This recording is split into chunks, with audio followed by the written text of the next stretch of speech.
I said to them, I said, look, I know you're here, okay? And I want you to know that I don't mind doing whatever it is I'm supposed to do. If I've got a destiny in life or a mission or whatever it is, I don't mind doing it.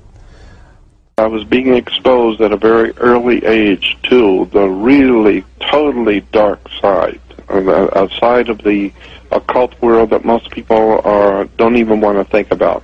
I woke up one night, in the middle of the night, and I went totally ballistic. When I woke up, there was an entity in the room, and it was, I cannot tell you how evil the presence was to my spirit.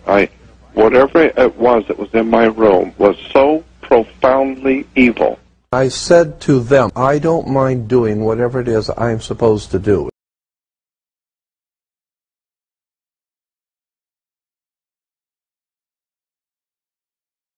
I just felt this presence around me, like when I was in a room alone, there was someone else there. And I remember sitting in the Kensington Hilton Hotel working for the BBC one night on the side of the bed, and I said to whatever, for God's sake, if there's something there, would you please contact me, because you're driving me up the wall.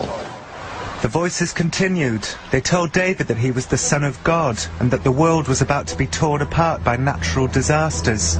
David was panicked by these messages, and he sought advice from a psychic. She starts telling me that I was going to be world famous, that I was going to go out on a world stage, face enormous opposition, and tell the story.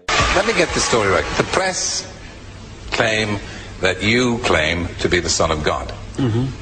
Is that true? Yes, you see, the thing is that it's quite funny, really. You know, 2,000 years ago, had a guy called Jesus sat here and said these same things, you would still be laughing. It's really, really funny that we've not really moved on that much. When may we expect tidal waves, eruptions, earthquakes? When these things happen... As they will? As they will, my goodness, they will. When is the first thing going to happen? Well, it will certainly happen this year. The first sequence will begin this year. What will happen if they don't happen? What will happen to you? They will happen because if they don't happen, there will be no Earth. They're laughing at you. They're not laughing with you. Fine.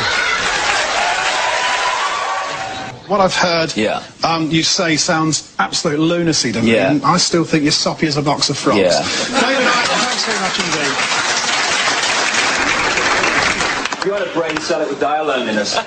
And the scores are teetering on the brink of being exciting. What with Paul and David with 6, and with Ian and Nick with 13. We need a miracle, David.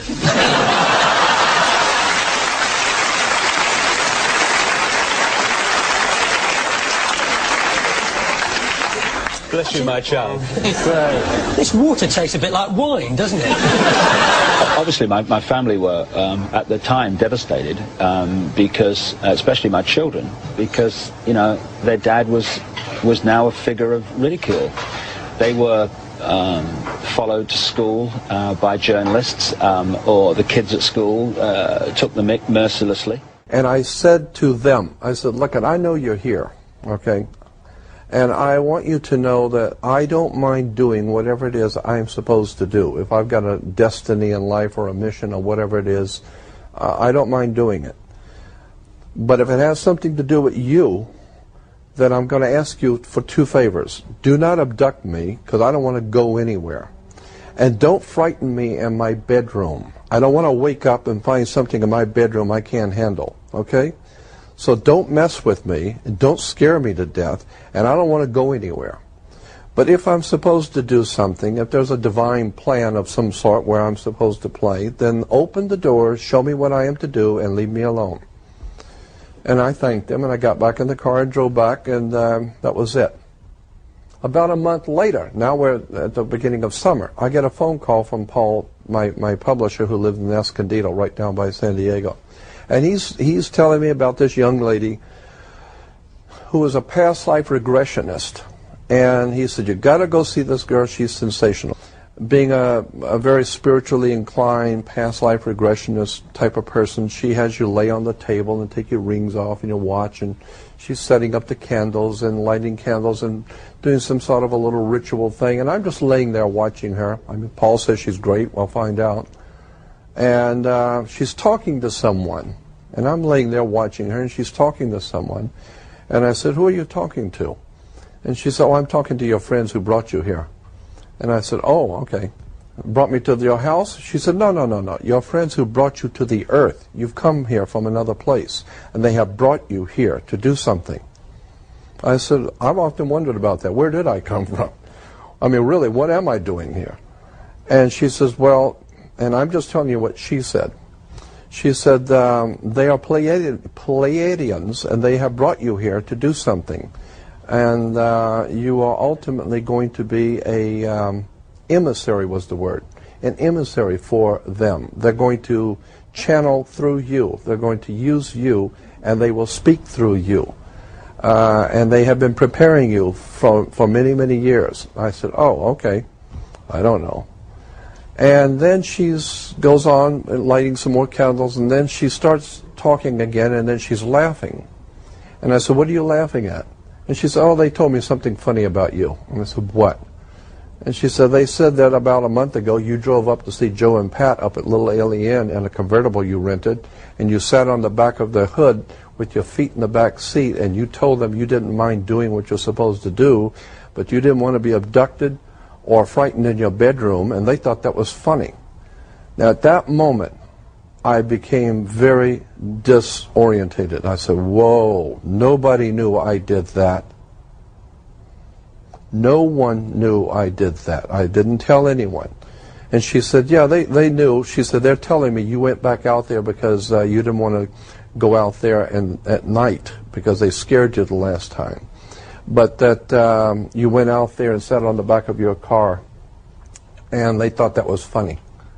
And I said, why would they see humor in a human being frightened? And she said, because if you knew who you really were, you know, that would sound kind of silly. And so I respected that. I am just telling you what she said. But to me, that was a very powerful emotional experience talking to her, because she told me things that no one could have known but myself. I was being exposed at a very early age to the really totally dark side, a side of the occult world that most people don't even want to think about. Whatever it was that was in my room was so profoundly evil.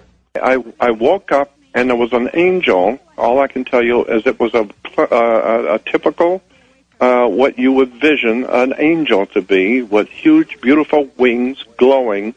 But I could not see the face very well, and I realized the moment I saw it, it was neither male nor female. Instantly, I knew that. Mm-hmm. But it was a very powerful presence, a glowing kind of angel, for the lack of a better description. And it had a sword in his hand. It had a sword, but the blade was fire. It was burnt. You could hear the crackling fire. And the sword was pointed at my face. And so when I woke up, I saw the sword, which, you know, was actually, the blade was fire, but it was pointing exactly at my face. Oh, I'd yell too. And I jumped up and yelled and jumped up, and my heart was pounding. And it stood there for a moment. It pulled the sword up, straight up over to its face, straight up, and it just stood there looking at me, and then it began to quickly disappear. So I started having, for a lack of a better term, otherworld experiences at a very early age, going out of my body. That was a whole off-the-wall experience, too, at 8 years old, 9 years old. One night when I was a small child, my dog woke up at about 5 o'clock in the morning. I woke up, my dog was howling and barking, and, of course, waking up the neighborhood. The dog had cornered a Tyrannosaurus Rex, a little small, about 2 foot high, or I would estimate about 2 foot high, full developed dinosaur. I actually, with my own eyes, saw 6 pterodactyls in Los Angeles. My other uncle was a Catholic priest. One thing I do remember my dad saying all the time is that there's never been a political movement that wasn't a little religious. And there's never been a religious movement that wasn't a little political. Like my mother used to say, there's never been a political movement in the world that wasn't a little religious, and there's never been a religion that wasn't political.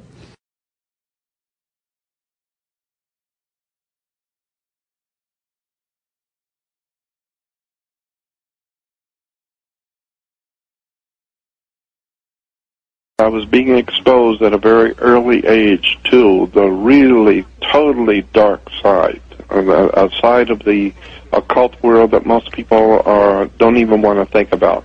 I woke up one night, in the middle of the night, and I went totally ballistic. When I woke up, there was an entity in the room, and it was, I cannot tell you how evil the presence was to my spirit.